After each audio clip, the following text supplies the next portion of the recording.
ബംഗ്ലാദേശിൽ ഹിന്ദുക്കൾക്ക് നേരെ നടക്കുന്ന ഭരണകൂട ഭീകരതയ്ക്കെതിരെ ഡൽഹിയിൽ പ്രതിഷേധം. ബംഗ്ലാദേശ് ഹൈക്കമ്മീഷനിലേക്ക് മാർച്ചും മഹാധർണയും.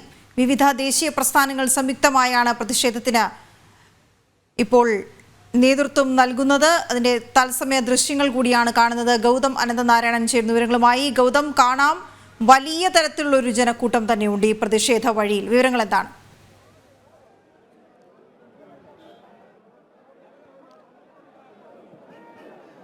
വീണ, അല്പസമയത്തിനകം തന്നെ ബംഗ്ലാദേശിന്റെ ഹൈക്കമ്മീഷനിലേക്ക് വിവിധ ദേശീയ പ്രസ്ഥാനങ്ങൾ ആഹ്വാനം ചെയ്ത മാർച്ച് ആരംഭിക്കും. ഇപ്പോൾ ദൃശ്യങ്ങളിൽ കാണാൻ സാധിക്കും UN-നെ ഉൾപ്പെടെ വിമർശിച്ചുകൊണ്ടാണ്, അതായത് ബംഗ്ലാദേശിന്റെ ഭരണകൂടത്തെ മാത്രമല്ല മറിച്ച് UN-നെ ഉൾപ്പെടെ വിമർശിച്ചുകൊണ്ട് പൊതുസമൂഹം ഇപ്പോൾ രാജ്യതലസ്ഥാനത്തിന്റെ തെരുവിലേക്ക് ഇറങ്ങിയിരിക്കുകയാണ്. വിവിധ ദേശീയ പ്രസ്ഥാനങ്ങൾ സംയുക്തമായാണ് ഇത്തരത്തിലൊരു മാർച്ച് സംഘടിപ്പിച്ചിരിക്കുന്നത്. ഈ മാർച്ച് തുടങ്ങുന്നത് ചാണക്യപുരി പോലീസ് സ്റ്റേഷന് മുന്നിൽ നിന്നാണ്. അതിനുശേഷം പിന്നീട് ബംഗ്ലാദേശ് ഹൈക്കമ്മീഷന് മുന്നിലേക്ക് എത്തും. നമുക്കറിയാം, കഴിഞ്ഞ കുറച്ച് നാളുകളായി ബംഗ്ലാദേശിൽ തുടർച്ചയായി നടന്നുകൊണ്ടിരിക്കുന്ന സംഘർഷത്തിൽ നിരവധി ഹിന്ദുക്കൾ കൊല്ലപ്പെടുകയും മഹാക്ഷേത്രങ്ങൾ തകർക്കപ്പെടുകയും ബ്രഹ്മചാരികളെ, സന്യാസിമാരെ അറസ്റ്റ് ചെയ്യുന്നത് ഉൾപ്പെടെയുള്ള സംഭവ വികാസങ്ങൾ നമുക്കറിയാം. നമുക്ക് ഈ പ്രതിഷേധത്തിന് എത്തിയിട്ടുള്ള ആളുകളോട്, കേരളത്തിൽ നിന്നുൾപ്പെടെ ആളുകൾ ഈ പ്രതിഷേധത്തിന്റെ ഭാഗമാക്കാൻ എത്തിയിട്ടുണ്ട്. നമസ്കാരം. നമസ്കാരം. എന്താണ് ഈ പ്രതിഷേധത്തിൽ എത്താനുള്ള സാഹചര്യം? എന്താണ്? ഞാനിവിടെ സഹകാർ ഭാരതിയുടെ ഒരു പ്രോഗ്രാമിന് വേണ്ടി വന്നതാണ് അമൃത്സറിൽ. ഇവിടെ ഇത്രയും വലിയൊരു പരിപാടി നടക്കുന്ന സമയത്ത് തീർച്ചയായിട്ടും ഇതിൽ പങ്കാളിയാകണമെന്ന് ആഗ്രഹിച്ചുകൊണ്ട് മാത്രമാണ് ഇവിടെ ഈ പരിപാടിയിൽ വന്നിരിക്കുന്നത്. ആയിരക്കണക്കിന് ഹിന്ദു ഭക്തരാണ് ബംഗ്ലാദേശി നരഹത്യക്കെതിരെ പ്രതിഷേധിക്കാനായിട്ട് ഈ തീൻമൂർത്തി പരിസരത്തെത്തിയിരിക്കുന്നത്. വളരെ ശക്തമായ പ്രതിഷേധമാണ് ഇവിടെയുള്ള ജനങ്ങൾ ഈ അതിക്രമത്തിനെതിരെ നടത്തുന്നത്. എന്തായാലും ഇവിടെ ഒരു വലിയ കാഴ്ചയാണ് ഈ ഈ ഡൽഹി നഗരത്തിൽ കാണുന്നത് എന്നാണ് എനിക്ക് ഇപ്പോൾ ദൃശ്യമാകുന്നത്. ഒരുപാട് ഹിന്ദു ക്ഷേത്രങ്ങൾ തകർക്കപ്പെടുന്നുണ്ട്. അതുപോലെ തന്നെ അവിടെ പട്ടാളം തന്നെ നേരിട്ടിറങ്ങി, ബംഗ്ലാദേശിന്റെ പട്ടാളം തന്നെ നേരിട്ടിറങ്ങിയിട്ട് സ്ത്രീകളെ ആക്രമിക്കുക. പക്ഷേ ഇതിൽ നമ്മുടെ രാജ്യത്ത് പലപ്പോഴും മറ്റ് ഗാസ വിഷയങ്ങളിലൊക്കെ വലിയ തോതിൽ പ്രതികരിക്കുന്ന രാഷ്ട്രീയ പാർട്ടികൾ, അത് ഇടതുപക്ഷമാണെങ്കിലും പ്രതിപക്ഷ പാർട്ടികളാണെങ്കിലും, അവർ ഈ വിഷയത്തിൽ മൗനം പാലിക്കുന്നതിനെ എങ്ങനെ നോക്കിക്കാണും? തീർച്ചയായും UNHRC മുതൽ ഇവിടെയുള്ള രാഷ്ട്രീയ പാർട്ടികളൊക്കെ തന്നെ മതേതരത്വം പ്രസംഗിക്കുമെങ്കിലും അവിടെ നടക്കുന്ന നരഹത്യയില്, ഹിന്ദു നരഹത്യയില്, അവിടെ നടക്കുന്നതായിട്ടുള്ള സ്ത്രീകളുടെ മേലുള്ള അതിക്രമത്തില്, ഇതിലെല്ലാം തന്നെ മൗനം പാലിക്കുന്ന ഒരു സമീപനമാണ് ഇവിടുത്തെ മതേതരവാദികളെന്ന് അവകാശപ്പെടുന്നവർ കാണിക്കുന്നത്. തീർത്തും ജനാധിപത്യപരമായിട്ടുള്ള ഒരു പ്രക്രിയയാണ് എന്ന് നമുക്ക് ചൂണ്ടിക്കാണിക്കാൻ കഴിയും. മതേതരമായിട്ടുള്ള നിലപാടുള്ള എല്ലാവരും ഈ ആക്രമത്തിന് വിരുദ്ധമായിട്ടുള്ള പ്രസ്താവനകൾ ചെയ്യുന്നതിന് പകരം ഒരു കുടിലമായിട്ടുള്ള ഒരു തന്ത്രത്തിന്റെ ഭാഗമായിട്ടാണോ എന്ന് നമുക്ക് സംശയിക്കേണ്ടിയിരിക്കുന്നു. ഗാസയിലെ പ്രശ്നത്തിന് മലയാളികൾ വളരെ വലിയ ചർച്ചയ്ക്ക് പ്രാധാന്യം കൊടുക്കുന്ന സമയത്ത് ഇന്ന് ഈ നരഹത്യക്കെതിരെ ഒരു മിണ്ടാട്ടം പോലും ഇല്ലാത്തത് ഈ രാജ്യത്തിലെ ജനങ്ങളോടുള്ള, ഹിന്ദു ജനതയോടുള്ള അവഹേളനമാണെന്ന് നമുക്ക് പറയാൻ കഴിയും. सर, आप कहाँ से आए? हम आए जीवन पार्क उत्तम नगर से, RW वेलफेयर एसोसिएशन की तरफ से और संघ की तरफ से आए हुए हैं। बांग्लादेश के हिंदुओं का अत्याचार को, बांग्लादेश के अत्याचारों जो हो रहा है बांग्लादेश में हिंदुओं का अत्याचार, उसके विरोध में हम सब लोग इकट्ठे हुए हैं। और आज हिंदुस्तान का, बांग्लादेश का, दुनिया के अंदर हमारा जो विरोध हो रहा है उसके भी विरोध में हम, क्योंकि सारे के जो दूसरे धर्म के जाति वाले हैं, दूसरे संप्रदाय वाले हैं, वो हमारे ऊपर हमला कर रहे हैं किसी न किसी तरह से। देशी और विदेशी सब मिलकर हिंदुस्तान को अस्थिर करने के लिए बांग्लादेश में कर रहे हैं। इसलिए इन सब चीज़ों को रोकने के लिए हम सब लोग यहाँ पर इकट्ठे होकर आए हैं। पूरे दिल्ली शहर से सारे मंदिरों के NGO आदि जितने भी हैं, RDO संघ वगैरह सब यहाँ पर इकट्ठे हुए हैं और इसका विरोध कर रहे हैं. വീണ, ഇപ്പോൾ വലിയ പ്രതിഷേധം നടക്കുകയാണ്. അതായത് ഈ നമ്മൾ സംസാരിക്കുന്നവരെല്ലാം ചൂണ്ടിക്കാണിക്കുന്നത് നമുക്കറിയാവുന്ന പൊതുവിഷയം തന്നെയാണ്. അതായത് വലിയ അക്രമം കഴിഞ്ഞ കുറച്ച് നാളുകളായി ബംഗ്ലാദേശിൽ അരങ്ങേറുന്നു. ക്ഷേത്രങ്ങൾ തുടർച്ചയായി ആക്രമിക്കപ്പെടുന്നു, ക്രിസ്ത്യൻ ദേവാലയങ്ങൾ ആക്രമിക്കപ്പെടുന്നുണ്ട്, ഇസ്കോൺ സന്യാസിമാരെ അറസ്റ്റ് ചെയ്യുന്ന സംഭവവികാസങ്ങൾ. പക്ഷേ ഇത്തരം വ്യാപകമായ അക്രമവും കൊലപാതകവും ജിഹാദികളുടെ നേതൃത്വത്തിൽ നടക്കുമ്പോഴും നമ്മുടെ രാജ്യത്തെ പല പ്രധാനപ്പെട്ട രാഷ്ട്രീയ പാർട്ടികൾ, അതോടൊപ്പം തന്നെ ബുദ്ധിജീവികൾ നടത്തുന്ന മൗന നയത്തിനെതിരെ തന്നെയാണ് സത്യം പറഞ്ഞാൽ ഈ വലിയ പ്രതിഷേധം ഇവിടെ നടക്കുന്നത്. പ്രത്യേകിച്ച് ഇന്ത്യ സഖ്യം ഉൾപ്പെടെയുള്ള പല രാഷ്ട്രീയ പാർട്ടികൾ വിദേശ രാജ്യങ്ങളിലെ വിഷയങ്ങൾ ഉയർത്തിപ്പിടിച്ച് പലപ്പോഴും പ്രതിഷേധവുമായി തെരുവിലിറങ്ങാറുണ്ട്. ഇസ്രായേൽ ഗാസ വിഷയമാണെങ്കിലും അതോടൊപ്പം തന്നെ സിറിയയിലെ പ്രശ്നങ്ങളാണെങ്കിലും ഇതെല്ലാം ഉയർത്തിപ്പിടിക്കുന്ന പല മനുഷ്യാവകാശ സംഘടനകളിൽ നിന്ന് അവകാശപ്പെടുന്നവർ, അതോടൊപ്പം തന്നെ രാഷ്ട്രീയ പാർട്ടികൾ, അവരാരും തന്നെ ബംഗ്ലാദേശിൽ ഹൈന്ദവ സമൂഹത്തിനെതിരെ നടന്നുകൊണ്ടിരിക്കുന്ന ഈ നരഹത്യയെ പറ്റി ഒരക്ഷരം പോലും മിണ്ടുന്നില്ല എന്നതാണ് വലിയ പ്രതിഷേധത്തിന് വഴിവെക്കുന്നത്. ഇപ്പോൾ നമുക്ക് കാണാം UN-നെതിരെ why are you missing Bangladesh എന്നാണ് ഇവിടെ ഒരു ബാനറിൽ ഉയർന്നു കാണുന്നത്. അതായത് പലപ്പോഴും UN മനുഷ്യാവകാശ പ്രശ്നങ്ങളിൽ ഇടപെടുന്നു എന്ന് അവകാശപ്പെടാറുണ്ട്. ലോകത്തിന്റെ നാനാഭാഗങ്ങളിൽ നടക്കുന്ന വിഷയങ്ങളിൽ പ്രമേയം അവതരിപ്പിക്കുകയും ഇടപെടൽ നടത്തുകയും ചെയ്യുന്ന UN എന്തുകൊണ്ട് ബംഗ്ലാദേശിലെ ഹിന്ദു വംശഹത്യയെ പറ്റി ഒരക്ഷരം പോലും മിണ്ടുന്നില്ല എന്നതാണ് ഇവിടെ ഉയർന്നു വരുന്ന ചോദ്യം. ആപ് കഹാ സെ ആയ ഭായ് സാബ്? दिल्ली से। बांग्लादेश में हिंदुओं का अत्याचार, अल्पसंख्यकों का अत्याचार है, उसके ऊपर में आपका विचार क्या है? बांग्लादेश के खिलाफ मोदी सरकार को कठोर से कठोर निर्णय लेने चाहिए।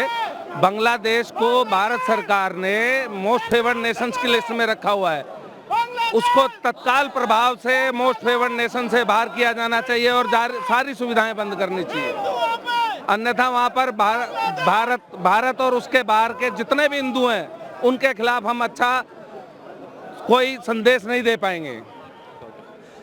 അതാണ്, അതായത് ഹിന്ദുക്കൾക്ക് നേരെ പല രാജ്യങ്ങളിലും ഇത്തരത്തിൽ അക്രമ സംഭവങ്ങൾ നടക്കുന്നു. എന്നാൽ അത്തരം വിഷയങ്ങളിൽ ഇവിടുത്തെ പല മനുഷ്യാവകാശ പ്രവർത്തകർ ഉൾപ്പെടെയുള്ളവർ മൗനം തുടരുന്നു എന്നതാണ് പല പ്രതിഷേധക്കാരും ചൂണ്ടിക്കാണിക്കുന്നത്. എന്തായാലും അല്പസമയത്തിനകം തന്നെ ഈ ചാണക്യപുരി പോലീസ് സ്റ്റേഷന് മുന്നിൽ നിന്നും ഈ പ്രതിഷേധ മാർച്ച് ആരംഭിക്കും. നേരത്തെ സൂചിപ്പിച്ചതുപോലെ ബംഗ്ലാദേശ് ഹൈക്കമ്മീഷന്റെ അടുത്ത് തന്നെയാണ് ഈ ചാണക്യപുരി പോലീസ് സ്റ്റേഷൻ ഉള്ളത്. ഏതാണ്ട് 3 കിലോമീറ്റർ ദൂരമാണ് ഉള്ളത്. പക്ഷേ ആ ഹൈക്കമ്മീഷന് വളരെ മുൻപിൽ വെച്ച് തന്നെ ഡൽഹി പോലീസ് ബാരിക്കേഡും മറ്റും ഉപയോഗിച്ചുകൊണ്ട് ഈ മാർച്ച് അവിടെ തടയുവാനുള്ള ചില നടപടിക്രമങ്ങൾ നടത്തിയിട്ടുണ്ട്. നമുക്കറിയാം, ബാരിക്കേഡ് വെച്ചില്ലെങ്കിൽ ഒരുപക്ഷെ പ്രതിഷേധം അതിന്റെ പരിധി കടന്നു കഴിഞ്ഞാൽ ബംഗ്ലാദേശ് ഹൈക്കമ്മീഷനിലേക്കൊക്കെ പ്രതിഷേധക്കാർ തള്ളിക്കയറാനുള്ള സാധ്യതയുണ്ട്. അത്രത്തോളം വലിയ അമർഷം ഇപ്പോൾ ബംഗ്ലാദേശ് എന്ന് പറഞ്ഞ ഈ രാജ്യത്തോട് നമ്മുടെ രാജ്യത്തെ പൊതുസമൂഹത്തിന് രൂപപ്പെടുകയാണ്. അതിനാൽ വളരെ ജാഗ്രതയോടുകൂടിയാണ് ഡൽഹി പോലീസ് ഈ പ്രതിഷേധത്തെ ഇപ്പോൾ കൈകാര്യം ചെയ്തത്. വീണ, തീർച്ചയായും ഗൗതം, ഈ അവിടെയുള്ള ബാനറുകളിൽ നിന്നുമൊക്കെ അത് വ്യക്തമാണ്. ഈ വിവിധ ദേശീയ പ്രസ്ഥാനങ്ങൾ സംയുക്തമായി ഒരു പ്രതിഷേധം നടത്തുമ്പോൾ, അത്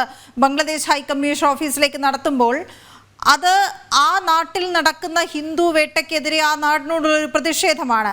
പക്ഷെ ആ പ്രതിഷേധത്തിൽ പങ്കെടുക്കാതെ മാറി നിൽക്കുന്നവരെ കുറിച്ച് കൂടി ഈ പ്രതിഷേധക്കാർക്ക് പറയാനുണ്ടോ ഗൗതം? കാരണം ഈ വിവിധ രാജ്യാന്തര സംഘടനകൾ പോലും ഇക്കാര്യത്തിൽ താല്പര്യമെടുക്കാതിരിക്കുന്നത് ഖേദകരം എന്ന കാര്യം അവർ വ്യക്തമാക്കുകയും ചെയ്തു. നമ്മുടെ നാട്ടിൽ തന്നെയും ഈ വിഷയത്തിൽ ശക്തമായി ഇടപെടേണ്ടവർ ഒറ്റക്കെട്ടായി ഈ ഘട്ടത്തിൽ നിന്നിരുന്നുവെങ്കിൽ വലിയ ശക്തമായ ഒരു സന്ദേശം തന്നെ ഇതിനെതിരെ നൽകാൻ കഴിയുമായിരുന്നു എന്നിരിക്കെ അതിൽ നിന്ന് മാറി നിൽക്കുന്നവരെ കുറിച്ചും അവർക്ക് പറയാനുണ്ടോ?